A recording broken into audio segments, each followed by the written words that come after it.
Hello guys, welcome to my mini blog. আশা করছি ভিডিওটা ভালো লাগবে। জলদি রেডি হয়ে বাস স্ট্যান্ডে চলে আসলাম। ওয়েট করছিলাম আমাদের লেটুম্যানের জন্য। অবশেষে আমাদের লেটুম্যানটা চলে এসছে। অনেক সময় ধরে ওয়েট করেছিলাম তার জন্য। উঠে পড়লাম আমাদের গন্তব্যে যাওয়ার জন্য। আমরা বসে বসে আলোচনা করছিলাম ও কেন এই বড় ব্যাগটা নিয়ে এসছে। ব্যাগটাকে নিয়ে হাসাহাসি করলেও লাস্টে কিন্তু আমাদের ব্যাগটায় অনেক উপকার করেছে। সেইটা আমি একদম তোমাদের লাস্টে বলবো। কথা বলতে বলতে কিন্তু চলে এসছি। তোমরা বুঝতেই পেরেছো কোথায় এসছি। হ্যাঁ, কুমোরটুলিই এসছি। কুমোরটুলির এই গলিগুলোতে আসলেই মনে হয় যে পুজো চলে এসছে। এখন একটু ফটো তোলার পালা চলছে, বুঝতেই পারছো। ফটো তোলা হয়ে যাওয়ার পরে এখানে বেশি সময় ছিলাম না, কারণ এখানটায় ভিড় হয়ে যাচ্ছিলো আস্তে আস্তে। তো সামনের দিকে আমরা এগিয়ে যাচ্ছিলাম গঙ্গার দিকে।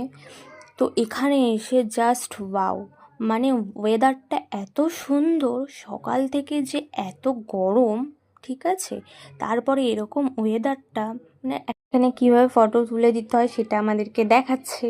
তো আমরা ভেবেছিলাম যে এখানে বসবো, কিন্তু এখানটায় না খুব গ্যামজাম। তো এখানে আমরা বসার প্ল্যানটা চেঞ্জ করলাম, চলে আসলাম ফুচকার দোকানে ফুচকা খেতে। তো ফুচকা দোকানে দাঁড়িয়ে আছি। তো এখন ফুচকাগুলো যে এত বড় বড়, কি বলবো, দেখো সবার মুখগুলো।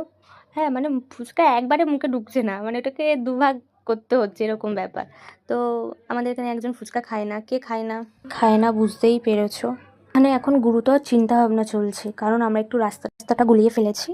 তো এখন আমরা কি করব ভাবতে ভাবতে চলে আসলাম শশীবাবুর ক্যাফেতে। ক্যাফেটা বেশি বড় না, কিন্তু আড্ডা দেওয়ার জন্য কিন্তু এটা বেস্ট জায়গা, কারণ অ্যাম্বিয়েন্সটা খুব সুন্দর। তোমরা দেখতেই পাবে, দেখো অ্যাম্বিয়েন্সটা কি সুন্দর।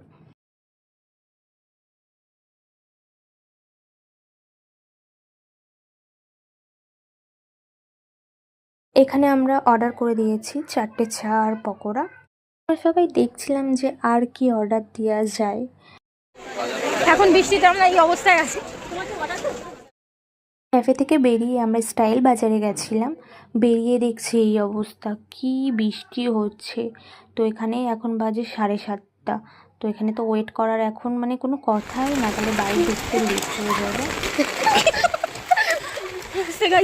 কি অবস্থা গাইস,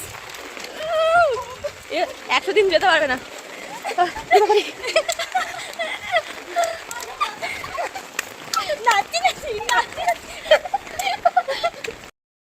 ওর ব্যাগটা আমাদের কাজে লেগেছিল, যে আমরা যে জিনিসপত্রগুলো কিনেছিলাম ওর ব্যাগের মধ্যেই রেখেছিলাম যাতে বৃষ্টিতে না ভিজে যায়। তোর ব্যাগটা আমাদের এই কারণে। সবাইকে টাটা, দেখা হচ্ছে নেক্সট ভিডিও।